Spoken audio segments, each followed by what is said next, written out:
Hello, my name is Mr. Chipman, and I teach biology and AP Biology at Murray High School in Murray, Kentucky. Today we're continuing our studies in Unit 1, looking at 1.3, Introduction to Macromolecules. The idea of a macromolecule, a large biological molecule. We're going to be looking at 4 classes of macromolecules in this class, but first we need to have some introductory matters that apply to all 4 classes, right? So just a little bit about molecule formation breakdown. This all takes place in the context of living things and living systems, not just a system as in an organism, but system is like an ecosystem, right? So a bigger system.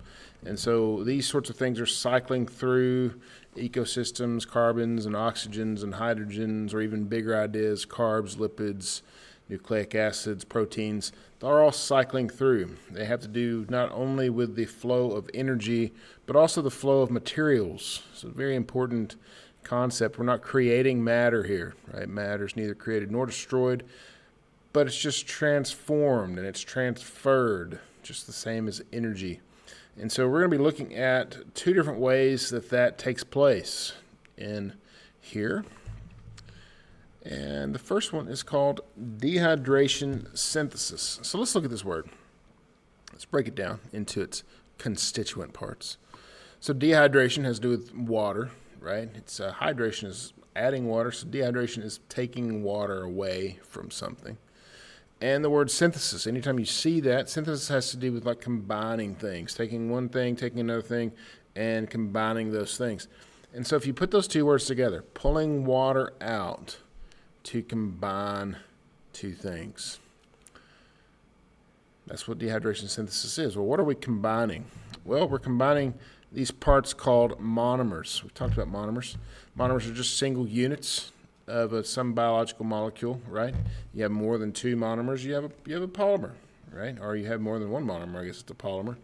And so this idea here is pulling water out, literally H2O, right? See? 2 H's and an O, out of that molecule, and then they form a bond. That bond is a covalent bond.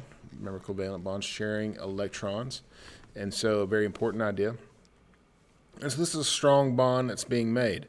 Now, this process happens for all 4 classes of macromolecules. This isn't unique to a particular class of macromolecules, but carbs, lipids, nucleic acids, proteins, all 4 of them do this same idea of dehydration synthesis in order to form a polymer. Here's a couple of examples. So over here you have glucose, and here you have another glucose. Glucose is a monomer. Glucose is a single sugar. And you add them together. How do you do that? Well, you pull out of water and you add them together. And so chemically here, you just see, we'll zoom in a little bit, and you can see that, right? You got an OH here, you got an H here, that is water, and now they're holding hands. This picture always looked like they're holding hands to me, but in reality, they're sharing this oxygen, right, along with all the electrons that are going with that as well.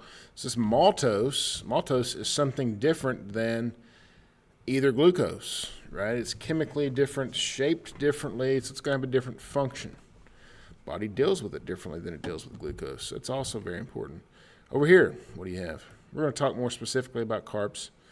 Over here, we have 2 amino acids, building blocks of proteins. Notice you got an H, you got an OH. They combine together to make a bond. The bond has a name, not important for this unit necessarily. It's called peptide bond, not important for this unit. But it's a covalent bond between these 2 amino acids, whereas you did have 2 monomers. Now you have a polymer and you have a water just sitting out there chilling, right? Oh, well, we got some more stuff. Same idea, just different stuff. You got lipids here, you got a lipid. This is a glycerol. We're going to talk more about that when we talk about lipids. This is a fatty acid chain. You pull the water out, you add them together, you get dehydration synthesis. Over here is some nucleic acids, right? You got your nitrogen space, 5-carbon sugar, phosphate. And when you add them together, guess how you add them together? You pull water out and you add them together. Doesn't matter what we're dealing with. Anytime we're dealing with adding 2 monomers together to make a polymer, this is the reaction. Well, what's the opposite of that?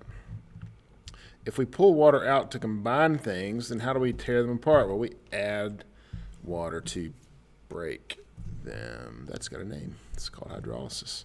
Interesting thing about hydrolysis, the word, of course, hydro means water. Lysis means to break, right? Lysosomes, which we're going to talk about in another unit, are a part of the cell that breaks other things down. If you don't really like that, you can just think of that cleaning agent that breaks bacteria. It's called Lysol. That name's on purpose, right? Adding water to break things. You have a polymer. You add water to it. It breaks that polymer into its individual monomers. Let's look at some examples of this. So here you have a sucrose molecule. Sucrose is two monomers added together. This is like table sugar, right? You add water and an enzyme, which is what sucrase is, and then you get glucose and fructose, two separate molecules, different things. Sucrose is different than either one of them. They're not holding hands anymore. They're holding something else. What is this over here? This is protein, right? And so you add water to it, and you split this protein, which is 3 amino acids in this particular case, into 3 separate amino acids. Boom and boom and boom. Pretty straightforward, right? Let's look at our different one. Well, here's nucleic acids being split apart into 2 separate nucleotides. Here's a triglyceride being split into its constituent parts, which is not very important right now.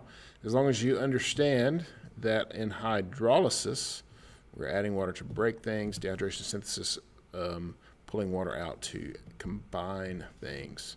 Again, this is a very common set of terms that are going to be used for all 4 of those classes of macromolecules. Let's look at some practice. If you want to pause the video to read this and come to your own conclusions, do that. All right, let's look at the question. A student is studying the digestion of starch. Digestion has to do with breaking down, right? So I'm already thinking about this. As I'm reading the question, I'm already thinking about what these words mean. They're not words in a vacuum, right? Student is studying the digestion of starch, carbohydrate polymer. There's another word I should know. In a small intestine. I don't know anything about the small intestine, but I don't have to in order to answer this question. Student adds a starch solution and an enzyme extract from the small intestine into the test tube. I wonder how they got it. After 30 minutes, the solution is tested contains only glucose monomers. Shocking. Which of the following best describes the process responsible for the change? I start with a polymer. I end up with glucose. I start with a polymer. I end up with monomers. What's happening? It's hydrolysis, right? And the enzyme is added and causing a hydrolysis reaction, breaking the covalent bonds between the glucose monomers. I really like B here. Didn't like A because it's not dehydration synthesis. Not going to read C and D because B is the correct answer. We need to get in the habit of doing that because we're going to waste a lot of time reading a lot of wrong answers if you don't mark B and move on here. Hopefully this was helpful. Let me know in the comments down below. We'll be recording 1.4 very quickly. Give it a watch.